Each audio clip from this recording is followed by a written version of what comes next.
Meu nome é Maria Eduarda Lima Santos, sou aluna do curso de Bacharelado em Engenharia da Computação da Universidade Federal do Recôncavo da Bahia. Minha parceira nesse projeto é a aluna Bárbara Thalita Ribeiro Nunes da Silva, também aluna do curso de Engenharia da UFRB. O nosso orientador do nosso trabalho é o professor Dr. Valentim dos Santos, e a disciplina desse projeto é desenvolvida para a área de segurança de redes de computadores. O tema do nosso trabalho é aplicado na área de criptografia, aplicada ao aprendizado federado, impacto do seguro multiparty computation no treinamento distribuído. Ao longo dessa apresentação, a gente vai fazer um delineamento dos principais tópicos do nosso projeto, passando por um resumo geral do nosso projeto, falando sobre a motivação do mesmo, trazendo todo o problema dessa anonimização no contexto do aprendizado de máquina, dos modelos de machine learning, falar um pouco sobre a privacidade em IA e por que ela é importante, trazer a introdução ao MPC, falar sobre o Security Overview e delinear o objetivo geral do nosso trabalho. Nisso, a gente vai fazer uma discussão sobre qual dataset utilizamos e por quê, quais modelos foram utilizados e por quê, e quais as metodologias do cenário que nós adotamos para poder construir o nosso projeto, bem como trazer os resultados, de acurácia desses treinamentos e também de tempo. Vamos fazer um fechamento, trazendo as conclusões, bem como proposições para trabalhos futuros e também fazer um delineamento dessa parte das referências que utilizamos para poder desenvolver o projeto.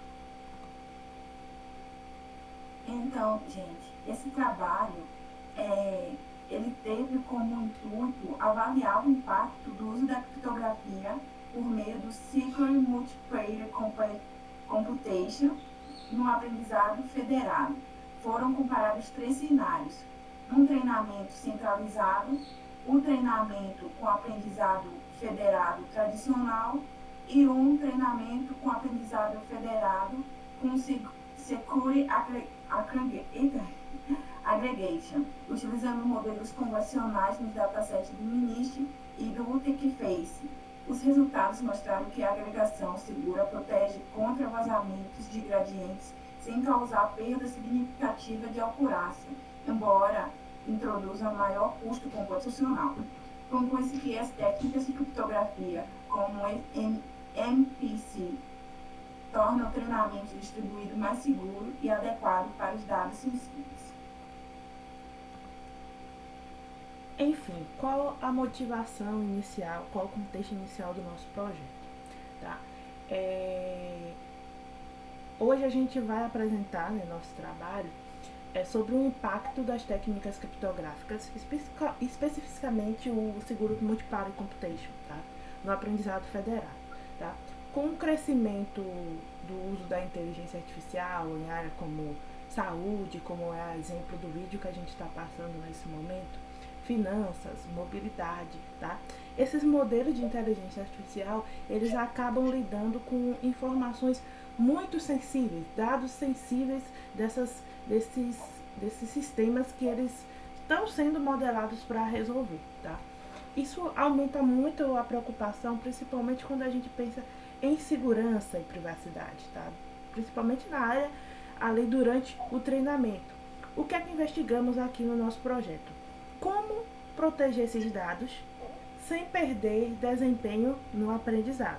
É aí que a gente responde essa pergunta no nosso projeto. Então, gente, qual é o problema da anonimização? Muita gente ainda tenta resolver esse problema de anonimização de dados, mas isso não funciona tão bem. Mesmo quando se remove o nome ou CPF, ainda é possível identificar alguém combinando informações, né? Casos clássicos são como da Netflix ou da Latânia, né? Que mostra que a reidentificação pode ser feita com pouquíssimos atributos. Por isso, a mensagem principal é: anonimização sozinha não garante privacidade. Enfim, no aprendizado de máquina, mesmo sem receber os dados brutos, é possível a gente reconstruir as informações a partir desses gradientes que eles são enviados a esse servidor. Assim, a gente tem que pensar na seguinte forma: como proteger esse dataset? Porque, assim, proteger só o dataset não basta, né? É preciso proteger também o treinamento. É para isso que que surgem, né, várias técnicas como a criptografia homomórfica, que a gente já estudou no seminário passado que a gente apresentou, o secret sharing e também o foco do nosso trabalho, que está na Secure Multiparty Computation, ou como a gente abreviou, MPC. Mas o que é essa MPC? E o que é o Seguro Multiparty? Então, é, o, o MPC, né, essa técnica permite que várias partes colaborem para fazer um cálculo, como treinar um modelo, sem revelar seus dados entre si. A ideia central é o secret sharing. Cada cliente envia um pedaço embaralhado de suas atualizações e o servidor só consegue recuperar o resultado agregado, nunca o valor individual.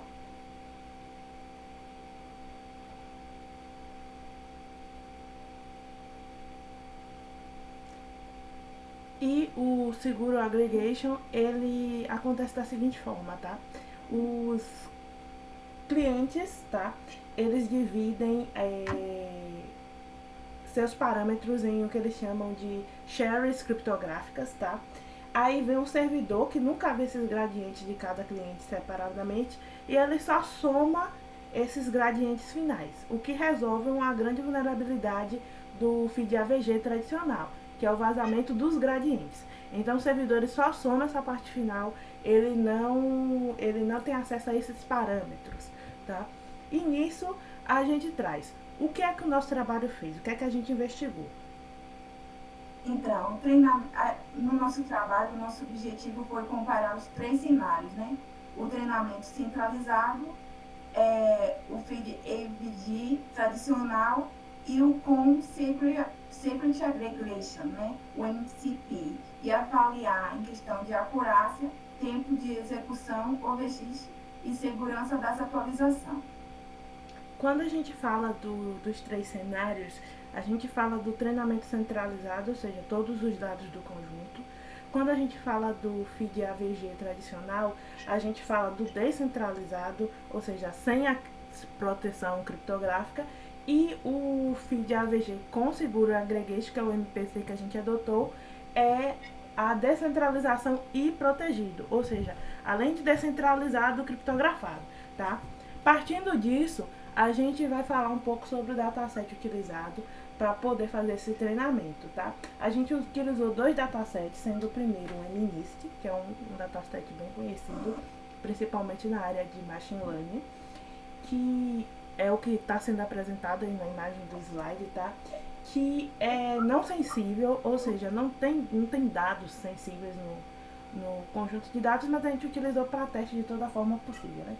Mas ele serve também como benchmark, tá? E o UTF-Face, que contém rostos, né, e atributos demográficos. Portanto, né, um dataset altamente sensível, com informações de risco. Partindo disso, Bárbara, fala dos modelos que a gente utilizou. Então, usamos dois modelos, né? Primeiro usamos uma CNN simplesinha, aplicando nos dois datasets, e o CNN mais profunda, usando apenas no UTQ-Face, porque aplicando o MCP com o dataset do MNIST, a acurácia com um modelo mais simplesinho já foi bom o suficiente, os resultados. Agora, com o modelo mais simplesinho, obviamente, não obteve um resultado tão relevante usando um dataset mais de difícil treinamento, né? Então, usamos o MNIST para treinar e o UTQ-Face para treinar com a CNN simplesinha e depois com a CNN mais profunda para ver como é que essas técnicas se saíam com um modelo mais robusto, né? E é isso. Enfim, a gente adotou, né, a metodologia dos cenários, ou seja, em cada cenário a gente media dois aspectos, tá?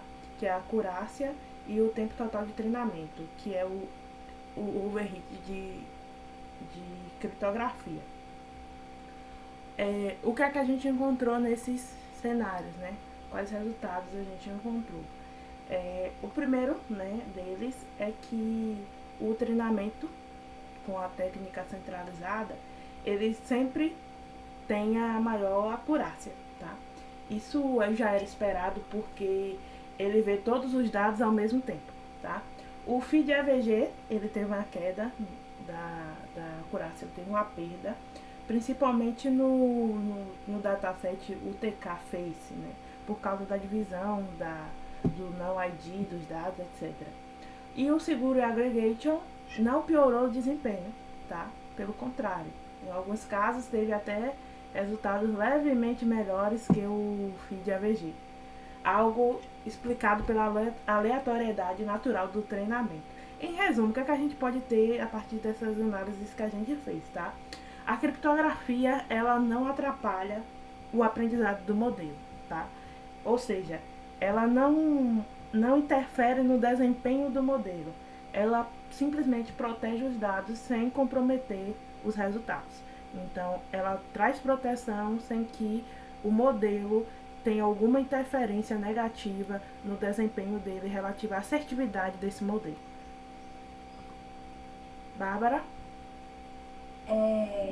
Em questão, em relação ao tempo, o treinamento centralizado é o mais rápido, porque todo o processamento é feito em um único servidor, né?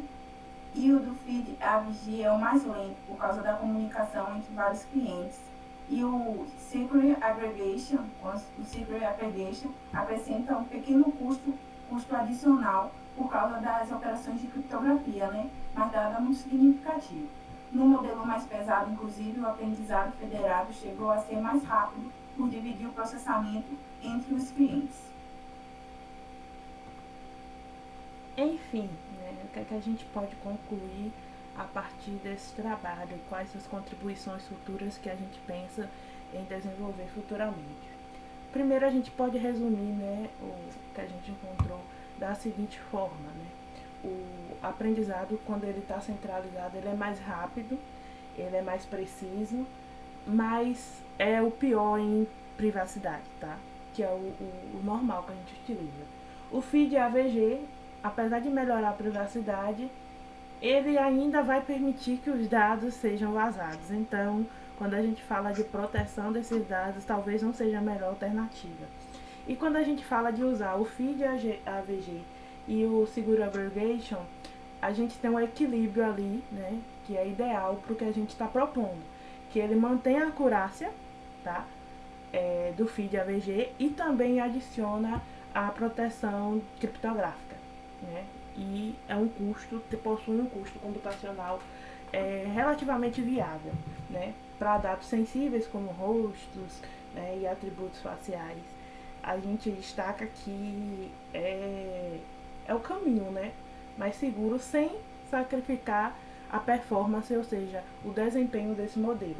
Para trabalhos futuros, a gente recomenda, né, como continuidade, a gente pretende falar um pouco, né, desenvolver mais sobre o aprendizado federado, com também privacidade diferencial, ou seja, combinada ao MPC. Também em relação a técnicas de compressão e também quantização desses gradientes, fazer uso de modelos maiores, mais complexos, tá? Como o Vision Transformers, e também trabalhar com cenários, com clientes e ambientes distribuídos, né? Para poder aprofundar esse entendimento sobre quais os limites e as possibilidades desse aprendizado no federado seguro no nosso ambiente da Machine Learning. Bárbara? E essas aqui são as nossas referências que utilizamos no slide. E é isso, obrigada pela atenção. E é isso. Enfim, obrigada. Tchau, tchau.